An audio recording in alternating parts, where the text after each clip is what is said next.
We're officially less than 1 week away from night one of the 2026 NFL Draft. And coming up on today's show, I'm going to share my results of our company-wide live mock draft. We went 5 rounds. We're going to break it down. You're watching Giants Now by Chat Sports, and we are officially presented by PrizePicks. All right, the New York Giants picking at number 5.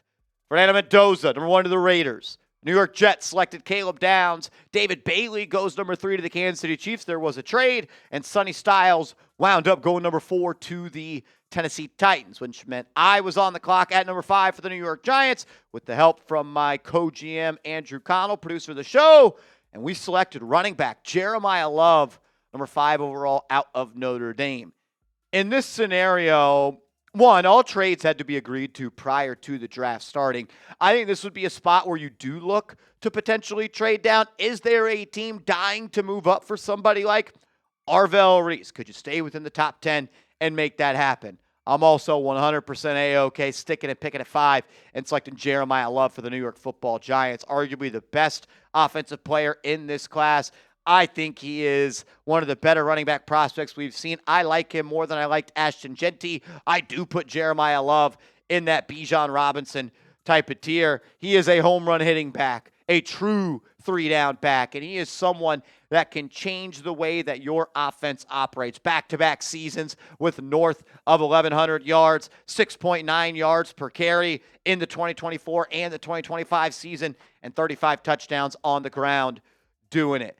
The Giants, I think, want to add another talented running back. They offered Kenneth Walker a contract extension and free agency. He ultimately chose the Chiefs. That showed and signaled to me, though, that they are serious about drafting a running back. And I think if Jeremiyah Love is there at 5, they are seriously going to think about it. I think it's a great idea to pick him as well. I know some people say they can't draft a running back in the top 5, or the Giants are far away from drafting a running back. Giants are far away from a Super Bowl in general as well. And hopefully you aren't picking inside the top 5 or the top 10 again, which means I don't know the next time that you would be able to select a player that has the offensive firepower, that Jeremiyah Love does. And the main reason I'm doing it, I'm building around Jaxson Dart. That's the most important thing, in my opinion, with the New York Giants. You also saw in the title and the thumbnail, I decided to trade Dexter Lawrence. Patrick Seatman, who hosts the Minnesota Vikings channel here at Chat Sports, called me up and said, yo, we'll give you pick 18 and we'll give you pick 97. I said, look, I'd love to get pick 82 instead of 97. He said, look, it's the best I can do. And we ultimately took that deal, which means the Giants no longer have Dexter Lawrence on their roster. They have a hole at the defensive tackle spot, but they are back on the board at selection number 18. Picks that went prior to that: Kenyon Sadiq to the Rams, Jordan Tyson to the Ravens, Keldrick Falk to the Tampa Bay Bucks, Akeem Mesidor to the New York Jets, and Caden Proctor ends up going number 17 to the Detroit Lions. And I don't think there could have been a more perfect pick for the New York Giants here. Ioane, the interior offensive lineman at Penn State, is who I selected with number 18. I feel like we walk out of the NFL draft with the best offensive weapon and, in my opinion, the best interior offensive lineman in this class. Plays with a lot of power. I think he's a good run blocker. I think he's a better pass blocker. It also builds an identity. You have arguably a guy that's going to walk into the league and be a top 15 running back, and you draft Ioane at Penn State, who could be the starting right guard or left guard for this team for maybe the next 10 to 12 years. I think he's one of the easiest prospects to evaluate. I don't really see any bust potential in him, and I think he's a day one starter on this offensive line. In reality, when I made this trade and I ended up with the 5th and 18th pick, I didn't know what was going to happen. There are some players around 18 that I didn't really love. It could not be a more perfect first-round outcome, in my opinion, if you do have pick 5 and 18. Sure, I would have been okay with Downs. I would have been okay with Styles. Those guys weren't there on the board, but I think both these picks complement each other, and I think you are investing in Jeremiyah Love by drafting Ioane, and you're adding power to the punch of Ioane by adding Jeremiyah Love, and both those players are going to raise the floor and higher the ceiling of Jaxson Dart, which, again, I think is the most important thing. We'll get to the rest of the picks coming up in a second. First, I got to tell you about our presenting sponsor, which is PrizePicks. Today's show is brought to you by PrizePicks, America's #1 sports pick app. Playoff basketball is here, and there's no better time to cash in with our friends at PrizePicks. The app is super easy to use, and it is a heck of a lot of fun. It makes game days that much more exciting. I've been playing PrizePicks through the early portions of the playoffs for hoops, and I'm ready to rock and roll for the round one series of the orange and blue. I'm taking the more on Jalen Brunson points per game for the series at 27.5. And I'm taking the less on 3-pointers made per game for Onyeka Okongwu. $25 entry fee. You can lower that as low as you want. We're rolling with $25, the chance to 3x our money and get paid out in $75 cash. You can roll with my picks or fade my picks, and an easy way to do it is the new social feed feature. You can go and follow me on PrizePicks at @MarshallGreen_. And remember, if you use the promo code HMA, play $5, get $50 instantly. Shout out to PrizePicks for being our presenting sponsor here at Giants Now and Chat Sports in totality. All right, so you draft Jeremiyah Love in round one. You're back on the clock at 18 because you trade Dexter Lawrence. You get Ioane, Ioane, and then you are on the clock at pick number 37. This was a pick where I felt backed into a corner to select a need, which was defensive tackle. Caden McDonald ends up going in the later part of round one. Christian Miller gets sniped right in front of us by the Las Vegas Raiders at pick number 36. And then Andrew Connell and myself were weighing, do you take Peter Woods? Do you take Caleb Banks? Do you take Lee Hunter? And we both agreed that Peter Woods will be the best pick for the New York Giants. I will say this, if Miller and Woods are both on the board, I'm selecting Christian Miller over him, but I was more than happy to walk out of round two with Peter Woods as a member of the New York Football Giants. I also think it's a little bit funny that Dexter Lawrence's replacement came from his same exact school. Peter Woods came into the combine, I thought, a little bit trim at 6'2 plus, 298 pounds. Played last year more at like 315, 320. They had him put on some weight, and I thought that kind of impacted his production. Like, you go back to summer scouting, and you look at like mock drafts going down in the summer, Peter Woods was like a consensus top 10 pick. And then he didn't play nearly as good in 2025. There was a new defensive coordinator there for Clemson, and kind of all the players that returned to school in 2025 didn't play as well. But in 2024, 8.5 tackles for loss, had 3 sacks, 18 pressures. This is a guy that gives you juice as an interior pass rusher, and he's someone that can get off blocks at the line of scrimmage and be an impact player in the run game. Look, you don't replace Dexter Lawrence by just picking Peter Woods at number 37. You're going to have to throw more bullets and more darts at this pick.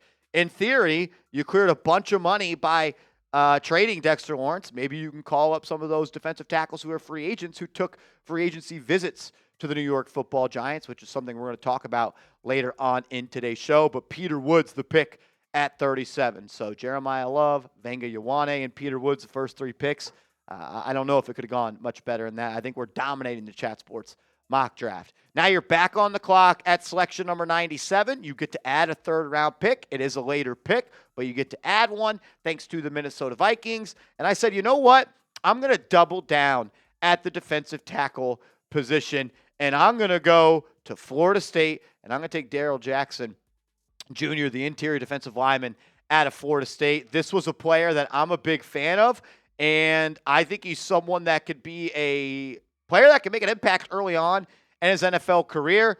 And look, you come into this draft with a hole at defensive tackle. You trade Dexter Lawrence, that hole grows. Why don't we snipe a pick at 37 and do that, and then take one at 97 as well? So in totality, you turn Dexter Lawrence into Ioane, Ioane, and Darrell Jackson Jr. Look, Jackson is one of the bigger defensive linemen in this class, 6'5", 315 pounds, nearly has 34-inch arms and almost 11-inch hands. Great size and frame, one of the longest wingspans ever for a defensive tackle. Traits outweigh the impact right now, but has untapped ability, especially as a run stopper. And in 2024, we saw him show off some pass rush juice.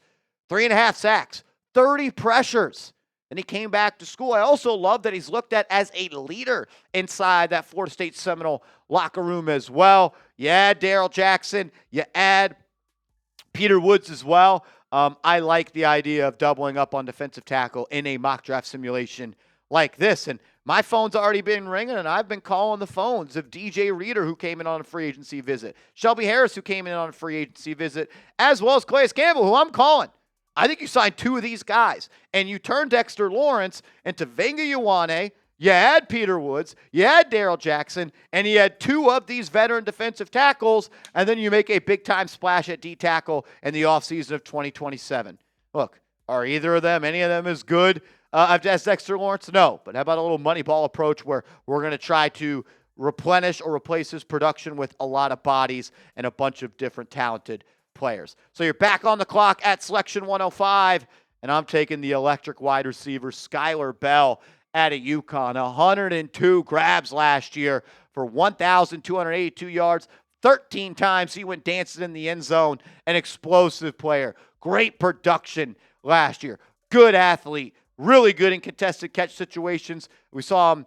We were watching some film today, and the way he can kind of just contort, his body control is awesome. He can contort his body to make those back shoulder throws, 50-50 balls. That's something Jaxson Dart wants to do, and every single time he touches the football, he can go the distance. 12.6 yards per catch in 2025, 17.2 yards per catch in 2024. His balance, his athletic ability, body control pop off the page to me, and he just has a knack for making big-time plays. So the Giants at selection 105 with Marshall Green running the show. We add an offensive playmaker for Jaxson Dart. Then on defense, when you are back on the clock in the 5th round, the New York Giants are selecting Ephesians Prysock. The 6'4", 195, 4.40 corner. Long arms. Great combination of athleticism, height, length, and speed. He needs to be coached up. There's a reason he's lasting until the 5th round. But if you can maximize his traits in man and press coverage, this is someone that looks like Reek Woolen or looks like a new modern-day corner. And I'm hoping that Denard Wilson, as well as Delicio and John Harbaugh, can get the most out of someone that has the trait, size, and athletic ability that he does. Dane Brugler writes a 2-year starter at Washington and 3-year starter overall. Prysock was an outside corner, left and right, in D.C. Ryan Walters' scheme. After starting his career at Arizona, he followed his coaches to Seattle, where he became a solid starter for the Huskies and ultimately played his best ball as a senior. A tall, long-limbed athlete, Prysock can carry receivers vertically or close on throws with linear bursts. He uses his length to affect the catch point, but tends to be handsy through routes and isn't natural playing the football. He doesn't consistently trust his technique or speed, which is the root of several issues of his, leaving him unbalanced and tardy to react. Overall, Prysock has rare physical traits that are hard to find at the position. Although he is still learning how to maximize these tools in coverage, he will appeal to both press-heavy and zone-based schemes as a developmental dart throw. That's what I'm looking for. I'm looking for someone that I can hit a home run with. 6'4", 4.40, like extremely long arms. Well, let's coach him up. Let's make him a better player. Like, heck, he was pretty good last year. 8 PBUs, 1 interception, did allow 5 touchdowns, but when targeted, only 57.5% of the passes were caught. So you leave the 5th round by taking a developmental, big traits, high athleticism corner in Ephesians Prysock out of Washington. We did not do the 6th round, so we're not going to go over the 3 6th-round picks that the New York Giants have made. I'm also still working on my film as we close in on less than a week until the NFL draft. But the 6 picks that we did make: Jeremiyah Love, Vega Ioane, Peter Woods, Darrell Jackson, Skyler Bell, and Ephesians Prysock. And you trade Dexter Lawrence. Don't forget that. You trade Dexter Lawrence for pick 18 and pick 97. So factor all that in, all the picks we have made, and grade this mock draft for me in the comment section. I want to hear from all the real ones. Get out your red pen, A, B, C, D, or F. It's my mock draft, so I'm biased. I'm giving it an A. Giving it an A. I think we won the Chat Sports mock draft, and I don't think there was relatively anybody close. Jeremiyah Love, Vega Ioane, Peter Woods. Those are all players that at one point were looked at as top 10 picks, and they're all going to be wearing Giants blue. Appreciate you for watching today's show. If you made it this far in the video, hit that thumbs up icon, and we'll see you later.